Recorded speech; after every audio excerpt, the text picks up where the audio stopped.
Hola, un, dos, probando, hola. Sí.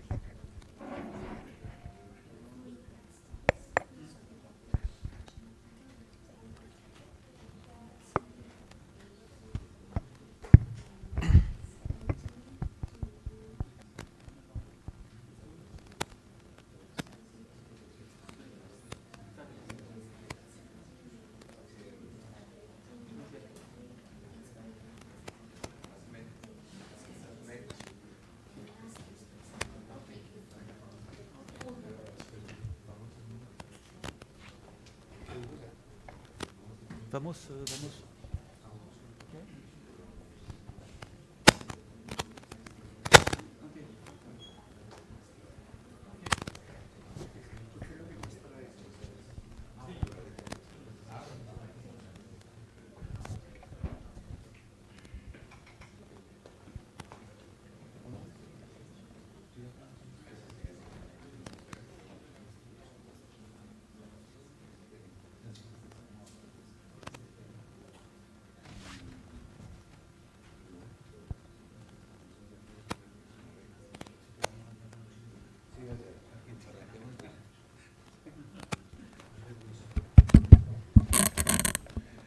Hola, buenos días.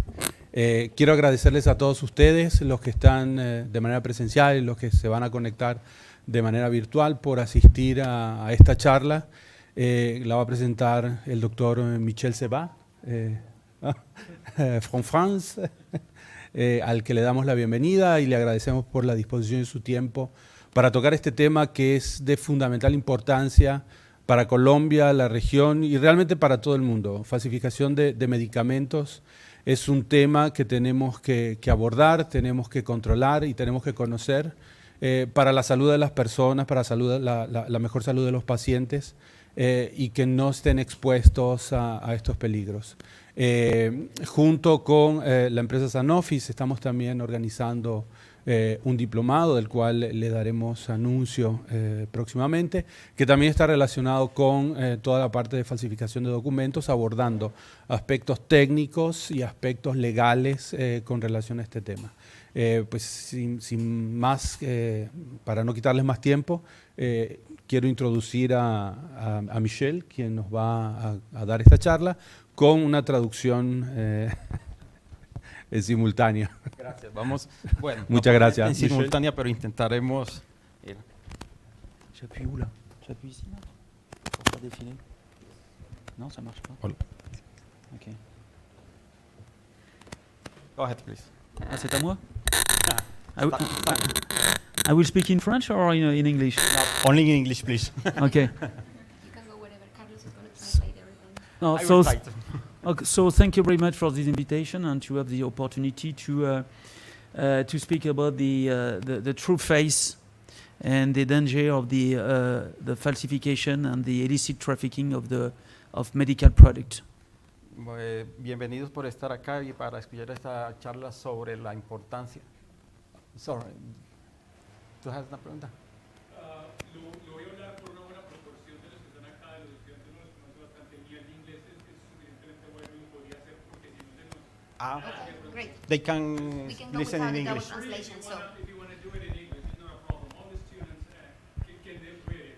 Yeah. It's not a problem. that's It's great. better if you do it by yourself. Okay, no. Perfect. You know, make it more easy to follow. Okay, no. Only old people don't speak English. Huh? The new generation is better than us, huh? Definitely, because you are the future. So yes, I said that it was a good opportunity to share with you some data on key elements about the falsifications and the illicit trafficking worldwide, because all the continent right now it's really impacted by this phenomenon, and this phenomenon is increasing a lot, and in particular with the boom of the sales on the internet. It will be for you the main risk in the coming years. We can say in the coming weeks. So before to launch the this presentation, I think that it's really important to speak about the good words, and to begin by a definition of the pharmaceutical crime, because this is a pharmaceutical crime. So we are at Sanofi, but we are not only the only pharmaceutical company to use the falsification, but we define precisely what is the pharmaceutical crime. We need to take into account that it's composed of two kind of infringement. The first one is falsification medicine. The second one is illicit trafficking. So for the falsifications, it's really used only for pharmaceutical company. For the luxury goods or all company, it's more counterfeit. But I will explain to you the difference between falsification and the counterfeit. So for that, we base our purpose on the WHO definition, that it's really important. And the definition, it's really focused about the product and the medicine product. What you need to keep in mind that this falsification is, as you can see on this slide, it's composed of 5 criteria. The first one, you can find in a medical product no ingredient, no active ingredients. The second one is you can find good ingredients but with the wrong dosage. At this time we spoke about or we speak about substandard product. You can find toxic substances inside. You can find another category. You can find good ingredients, but not in accordance with the general products. For example, you can find paracetamol in oncology product. You can imagine that it will be not the same effect on that for the patient. And the last one is the modification of the packaging. This is really important because the border between illicit trafficking and falsification can come by this last criteria. So, to sum up, for you falsification, please have a look on the WHO definition. Okay? So, illicit trafficking, it's more complex because we discovered due to the after the COVID-19 pandemics and during the lockdown period, which affected all the world, we discovered that because all the people were at home, but they wanted to continue to buy some product. They use a lot internet for that. And we discovered at this time that it was a huge windows of different traffic. The first one is fraud. It means that you can buy a product. You believe that you will buy a product, but you will pay for that, but at the end you never receive something. This is kind of fraud. You can find a resold product came from the various pharmaceutical company, in trackjacking or internal thief in the different warehouses. Counterfeit, I explained to you. Counterfeit is more an IPR, intellectual property right infringement. And the most important category is the illicit trade. What it means, illicit trade, you can see on this slide the definition again of the WHO, because a lot of people like to speak about parallel trade. So, parallel trade, it means that you have a product from Brazil and you find a product in Colombia. So the first is really a legal issue, because parallel trade means that everything is in accordance with international law and your national law. In this case, it's parallel trade. It means that everything is authorized. Illicit trade, that means that you have an infringement of your national law. This is important to define what is illicit trade versus parallel trade. Because if you heard something where we need to fight against parallel trade, it's stupid. because parallel trade by definition is authorized. Okay. Illicit trade is more complex because you need to study about your national law in order to define if it's parallel trade or illicit trade. Okay. Just a key data or key figures about the traffic of the fake medicine. So it's affected all the country. You have 128 countries. Just for you, you know that how many countries we have in the world? You know that? You don't know? No, you don't know. Okay, it's 194 countries worldwide. So it means that you have the majority of the country are impacted by the pharmaceutical crime. Something very important, and take this opportunity to have young people, better than me, of course, that 19% of the pharmaceutical online are illegal. It's really important. So if you want to buy some medicine in order to boost your brain, I say brain. I don't want to speak about another things. But if you want to during your school or during your exam, you want to boost your brain, and you go to in internet, buy medicine on internet, you can be sure that 19% of the proposal will be fake, and at the end the product will be faked. So don't take care of that. Okay. And just the revenue of the fake medicine is almost $200 billion. Is really more important than the drug traffic. Okay. And the penalty is it's very low. So I don't want to see you move from another traffic, but the medicine traffic is really interesting for the trafficker. So just another data. It's just to compare the perception of what happened on the internet versus the reality. You can see on this slide very interesting data. And if you see about Latin America, 51% of the population feel safe and comfortable to buy something online.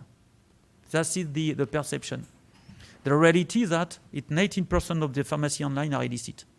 You know, perception versus reality. So it means that we have a huge work to improve the sensibilization of the education of the people worldwide on this danger. Okay, it's clear for you. Perception versus reality. So this is the last data we have because this year from PSI. PSI is in our association, is Pharmaceutical Security Institute. We share all the information about our investigation, and it's a reason that you have a global view of what happened at the moment worldwide. So you can see that 19% of the incident is illicit trade. So we have only 10% of the falsification compared to 90% of illicit trade. Alors, illicit trade is not really. I explained to you that it should be an open door for the falsification. And illicit trade means that you have a product in Brazil, moved to Colombia, but you don't know about the condition of the transportation. And we know that sometimes it can take long time, just in order to track the diversion of the product, and can stay during maybe 1 month in places under the sun. So the product at the end can be modified, and at the end it can be a danger for the patients. Okay, so. But what is really interesting in this slide that the percentage of illicit trade is more important than the falsification. Alors, What is the root cause of that? It's due to a lot of things. It's due to the different tax between the different country, and and at the end you can have a different price on the product in different country. That's the first thing. And sometimes it's due to the resource allocations. Yeah, for example, it's easy to understand that during the COVID-19, all people wanted to have the vaccine, and at the beginning the product was very low. So we have a huge demand with a small quantity of the product. So and the people and trafficker or distributor can play with that, just because in order to have a more money at the end. But it's not only, illicit trade is not only about pharmaceutical product. For example, in Europe, I'm not sure that you are impacted by that, but due to the Ukrainian war, that we have a lot of pressure about the gas and a lot of things that people like to play to play with that in order to have a better profit. Okay, so that it's really important to notice that illicit trade is more important than medicine, except in one continent.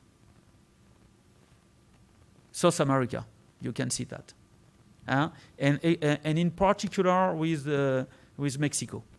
So just it's due to one thing that you have a lot of Spanish people who came from Mexico in United States, and you have a criminal organization know that they have an open door to provide to these people in United States the same product they can find in Mexico.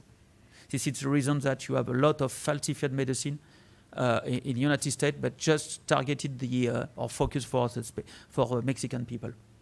This is the reason that we have an exception with Latin America, and in particular with Mexico. We discussed with ASMED because we need to have more data about the phenomenon in Colombia or in Brazil or in COPAC, just to know if we are aligned with this global data.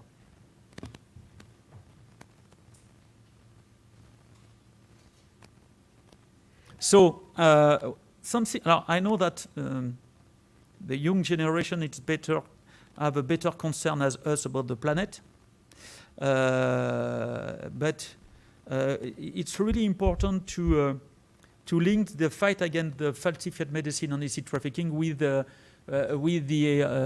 environmental topics. Of course, we have a direct issue with public health and the safety of the patients, but not only. It's not only focused on the patient. I explained to you. It's a major problem for the patient, but not only. I would like just to show you that it's more beyond the patients.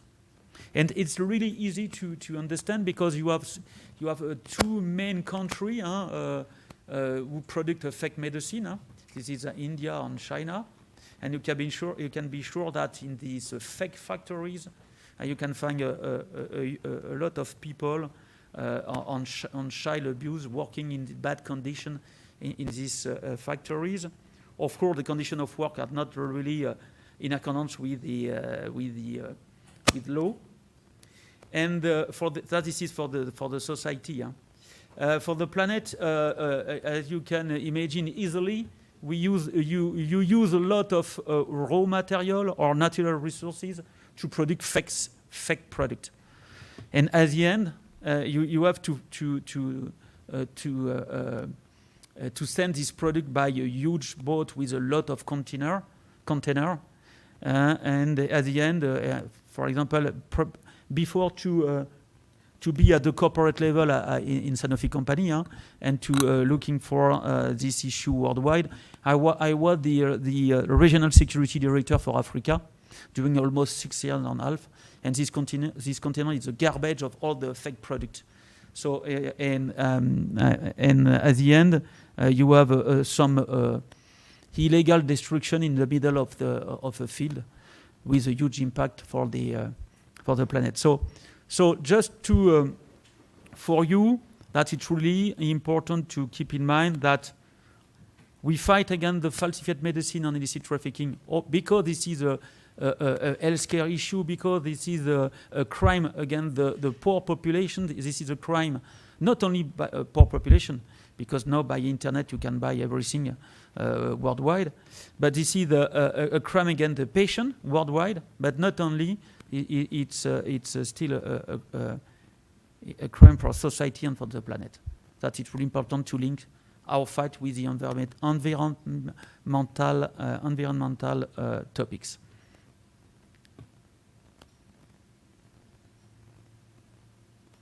So that concludes my short briefing. Of course, I have a lot of things to explain, but we need to be focused on the main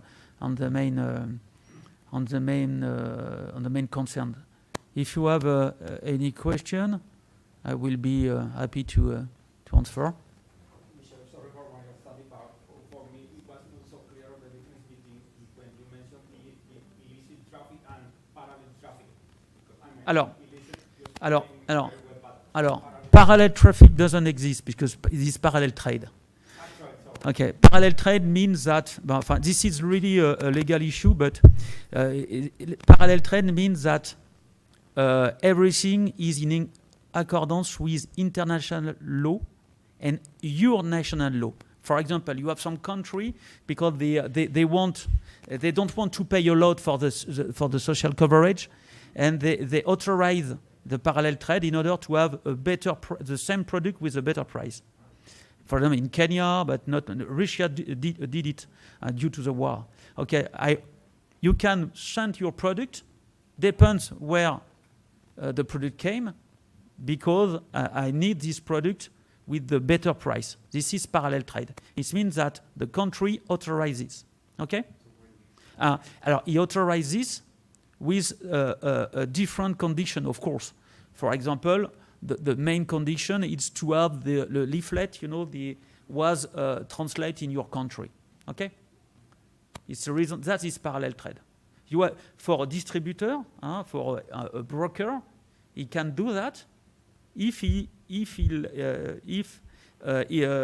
this product is in accordance with your national law. Okay? That is parallel trade. It's authorized. Okay? Illicit trade is completely different. It means that I don't want to repackage. I don't want to put a national language leaflet inside, and I put the product. That is illicit trade. Completely different. Okay? So what is really important is to know about your national law in terms of importation of product. That's really important.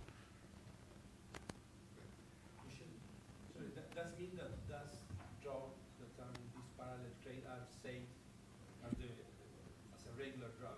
Yes, of course. No. Yes.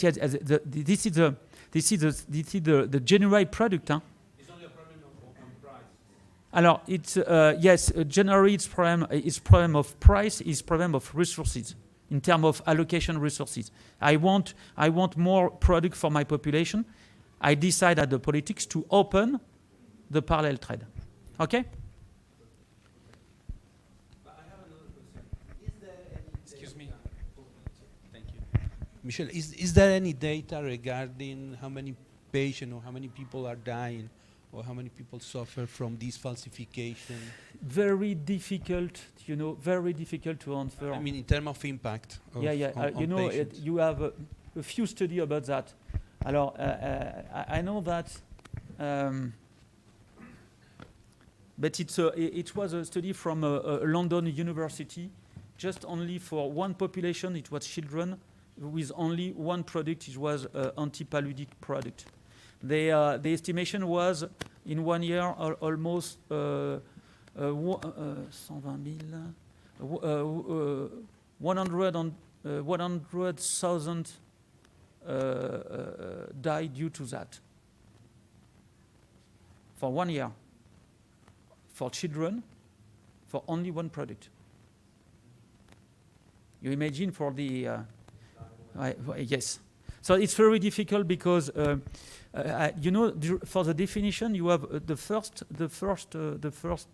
definition of anti-falsification. The first criteria or the first case was no active ingredients. It means that you believe to receive some good product, but you have nothing inside. It's like a placebo. So anyway, in how many time you will die? You don't know. It's very complex, and it's really it's very difficult to have accurate data on that. But you can be sure that the impact is very important. But just something important I would like to share with you again, because you know, to fight against the illicit trade and the falsification, I will take your point after. Don't be worried. Just that the social coverage is really the first stop of the falsified medicine. Because why do you want to buy something outside the legal channel?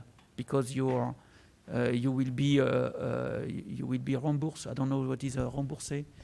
You will be payback on that. Okay. And in the pharmacy is of course the first block of the first point to fight against in the illicit trafficking on the falsified medicine. This is the reason in some country in Africa, you know, you have some street market, and people who are the lead of the street market earn a lot of money, and they buy legal pharmacy. And you have a porosity between the licit channel and the illicit channel. And it's the reason you can find in Africa, but not only, fake product, falsified product in pharmacy and in hospital. Incredible, huh?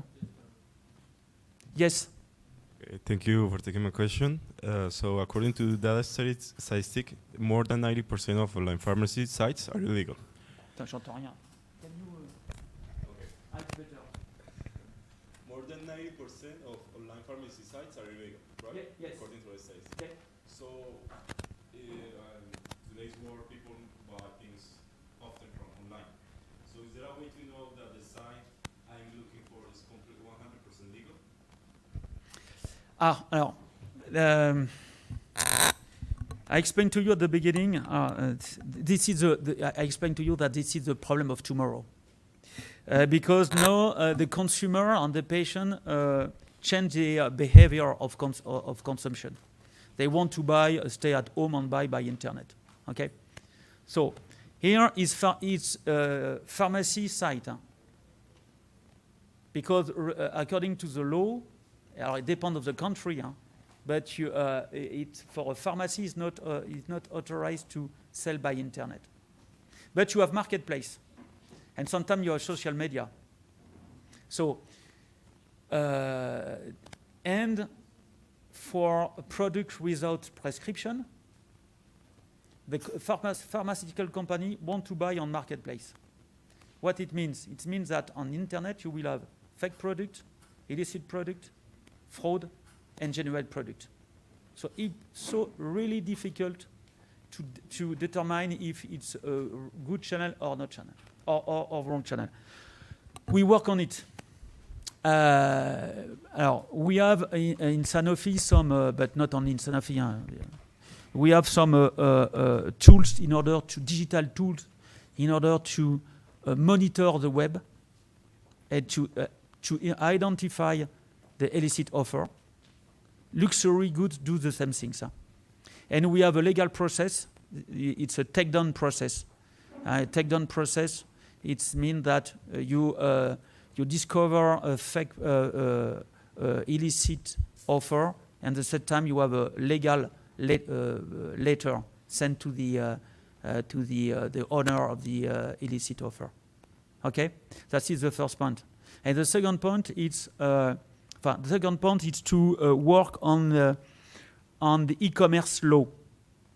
Alors, before to come here, I make some research about what kind of e-commerce law you have in Latin America. You have only one country in Latin America who developed his own e-commerce law. It's Chile. Just for your information, in Europe, and it was 6 months ago, we have a Digital Service Act. That is the first point. For a European country, I know that United States do the same things with the Shop Safe Act. What you can find inside these different e-commerce law, it's to put pressure to the internet giant. In order, okay, you are responsible of what you put in your channel. You have to know everything about your client, and you have a name for that. It's key your business customer. This is a key point. Key YBC. You have to. So it's really important point. So worldwide, all the different countries work to increase their law to fight against the illicit offer on internet. Okay. In parallel of that, this is the last point, because Amazon, TikTok, I was in contact with TikTok, not to put some video,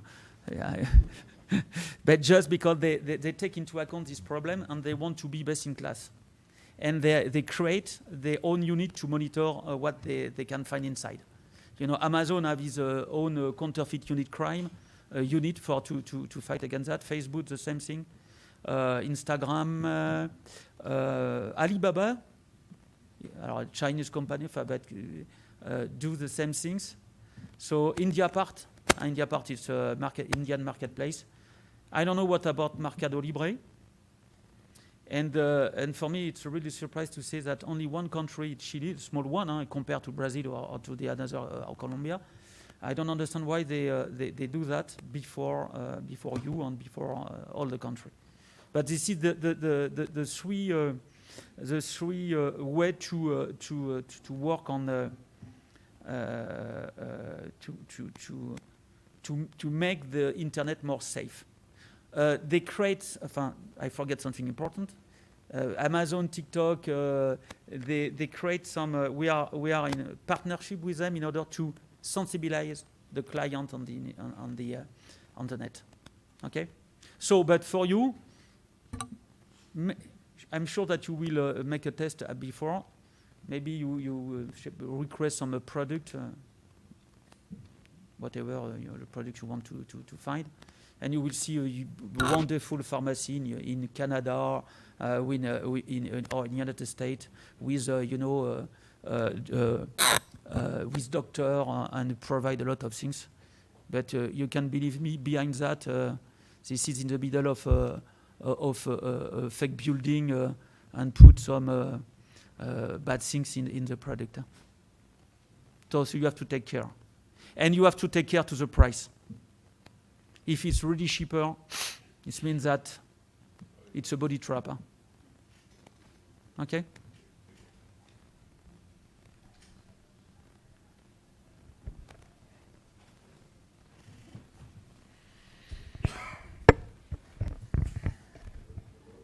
Just a comment that I wanna say. I think we're talking about more than 1,000 million accounts, Facebook accounts, more than 1,000 million Instagram accounts. Nobody can control that, and most of the drugs are selling by internet are moving through these channels. I strongly believe that what you're showing us in here is a kind of 1 or 2 decades behind what is happening now. Probably the problem is more complicated that you are showing in this presentation. I don't think the problem is going to be solved in the next couple of decades. That's something I wanna say. Probably you know about the law, about the organization. The World Health Organization is trying to control that. Probably many countries are trying to control this type of market, but I think it's really complex problem. So, first point, we have digital tools with intelligence artificial, with the capability to deal with a lot of data. Don't forget that. Of course, you have a lot of accounts, but we have behind that huge digital tool. First point. The second point, the problem is complex. This is not a reason to do nothing. That is really important. Yes, it's a huge problem, and you have two kind of behavior from the huge complex. You say wow, okay, or and to be paralyzed by that. The second one is say okay, it's complex. It's like to climb the Everest.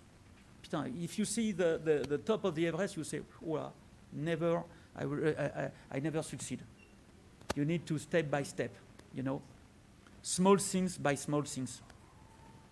So it means that you need to have the willingness to do some things first, and to play with different things. Digital tools to monitor, send a letter, sensibilize the population, work with the internet giant, and try to regulate with different law. And continue to fight and to track the criminal. But something is really important. You can destroy a traffic network. You can be sure that tomorrow you will be a new criminal network. But you have to continue to do that because you can identify the different actors. But the most important things is to sensibilize the populations, to win urban minds. Because if you have a population aware about the danger of the fake medicine on internet, they will change the trend of consumption. So it means it's a huge complex, of course, problem to solve. It's very difficult. I'm seeing that maybe 10 years, 100 years, we will fight again, but we need to do that. We need to do that. Thank you so much. I appreciate it.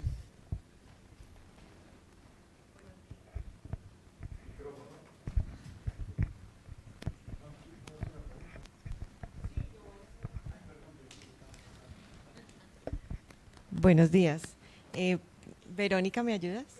Bueno, teniendo en cuenta su experiencia en Asia y África, me gustaría saber cuál es la diferencia que usted más nota en el tema de falsificación de medicamentos en Colombia.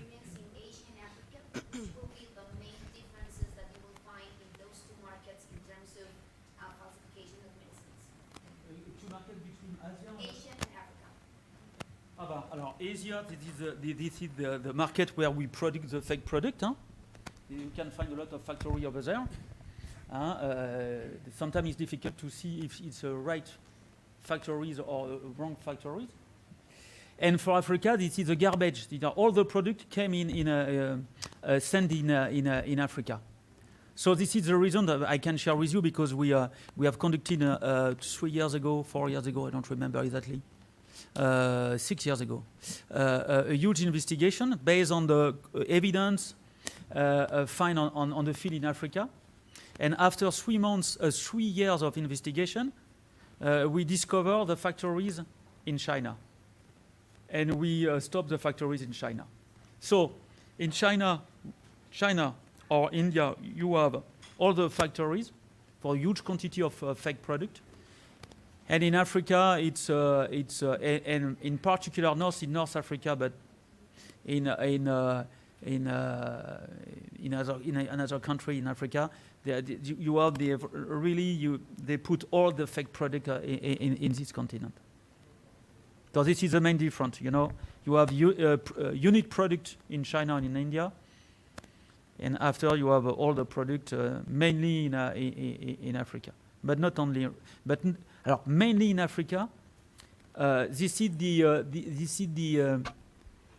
the original course of action. Due to with huge quantity, with huge container on the huge boat or ship. Now, due to internet, you have you have millions of small boxes because all people make order on internet. Now you have a lot worldwide, millions or billions of small boxes with a small product inside. That's due to the e-commerce. That's it's really important to highlight.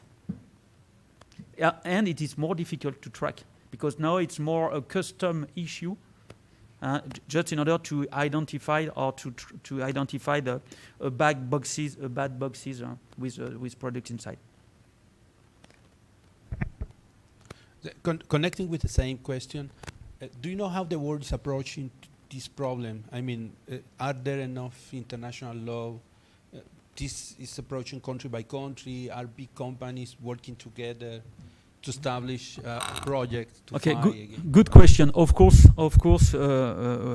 we don't act alone. We have different associations, national, European, and international for pharmaceutical company. We are the same project. And for example, for the law, this is the first time that European Commission leads the world in terms of Digital Service Act, because I studied I saw the US law.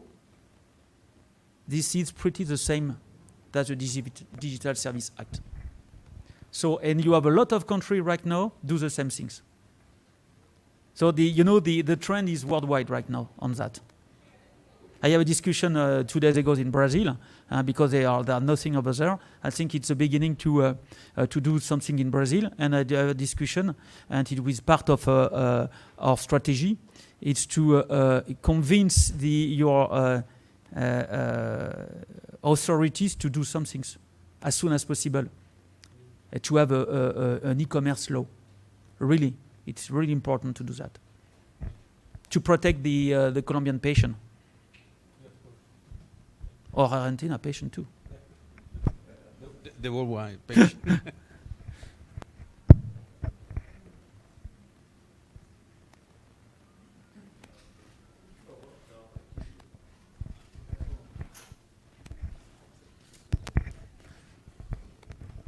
Hello. Okay. Regarding with the last question, so I wanted to ask you what makes pharmacovigilance inefficient in some geographical locations such as Latin America, or as you mentioned, Asia or Africa, unlike the pharmacovigilance standards that you have in Europe. So what makes that so that's so different? Because I saw the graphs and there's a lot of inefficiency in the geographical locations that you mentioned. You will work for you will study in pharmacovigilance? Sorry. You will your scope of study is pharmacovigilance? Yeah. No. It is just a question, but I will answer to your question, but just to be sure, because no, I don't do so, but I have that question especially for you. I mean, okay. I'm a pharmaceutical chemistry student. What is really important is to have report of fake medicine. It came from pharmacovigilance. It came from quality issue. It came from security. It came from security in the pharmaceutical company. It can come national authorities. It can come national law enforcement authorities. It can come from national health care authorities. What is really important is to have the information. Depend of the channel. Pharmacovigilance is very important channel to collect data or information about different cases. Okay. Really, we work in a company, in pharmaceutical company. We work all together. Quality issue, quality people in charge of the quality, people in charge of the pharmacovigilance, and of course security to collect information. So pharmacovigilance is it's really a key department to collect information, because when you have you can see on the leaflet of the different products, if you have some things, if you don't feel you are not comfortable with about the product, or if something is strange for you, you have a number. The number is pharmacovigilance.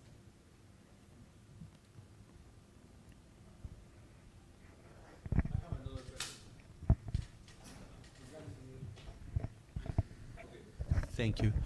Do you have any idea of how's the percent of Sanofi's drugs that finish on the market, on the legal market? Excuse me. O sea, How many because people in Sanofi? no, how many drugs from Sanofi's ends in this illegal market? I mean, because Sanofi's follow the production of every single package. Do you have any idea? I have the data, of course, and the 2021 data. I don't remember exactly. I can provide you. Sorry, but I don't have the number. Because of course every year we make a summary about how many falsified products and how many illicit trafficking products we seize. I am asking that because I know that the companies, big companies, are extreme. They take care really of the product that they produce in factories and the final destination. And I was asking how they can be avoided. Alors, the problem is for the illicit trafficking. The problem is from we provide product to a retailer, wholesaler, or distributor. After, we don't know what happened. This is the reason we put in place a strategy specific for industrial product protection. You know, you have traceability. With that, we can say, okay, why this product is, we sold this product in Turkey, for example, why this product is in Colombia. But after, we conduct an internal investigation. But the problem is most of the time is organized by the distributor himself. And sometimes it's very difficult. And you know, all the assets to protect the product are not at the same level, depend of the country.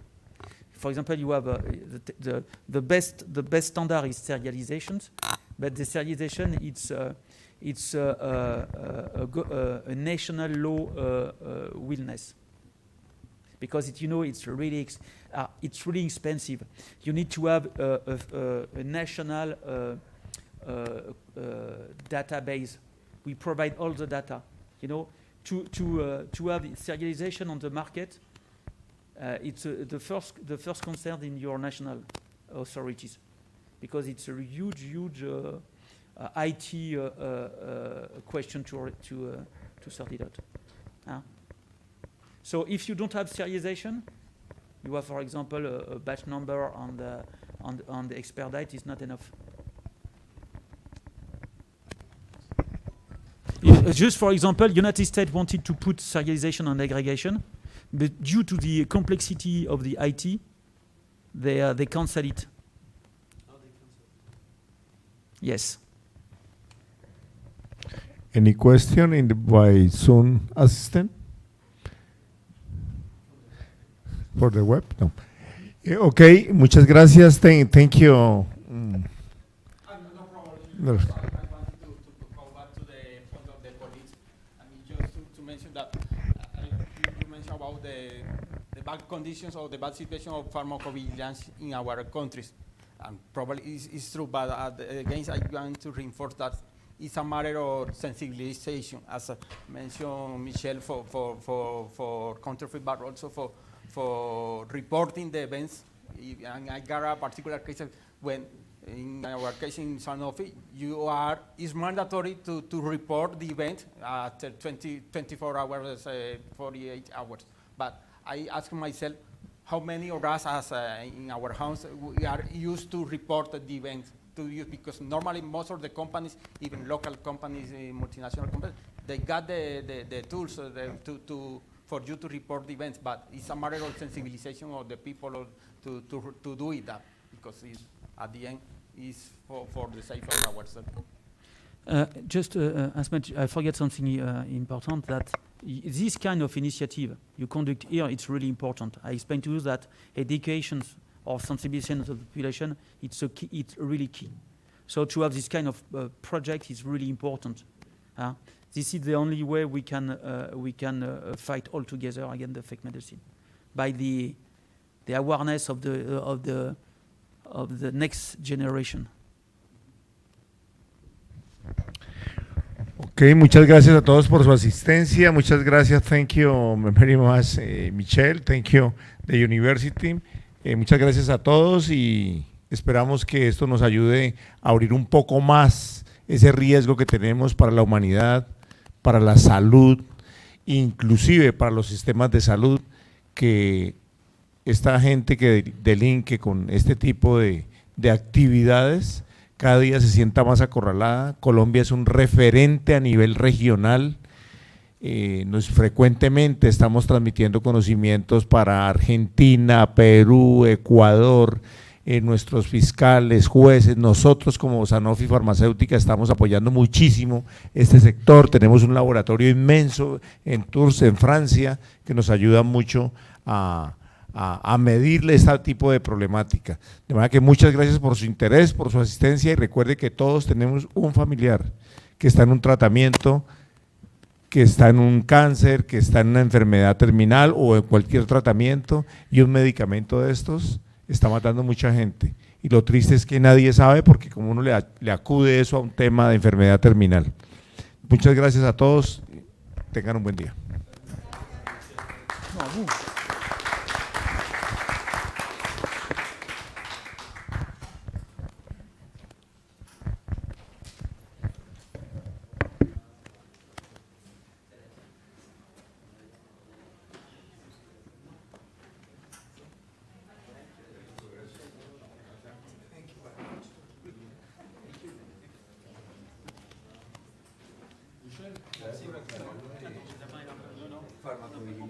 Non, non, c'est un président, c'est vraiment important. C'est vraiment possible. Oui, oui, mais c'est un. Non, je ne parle pas français. Non, non, non.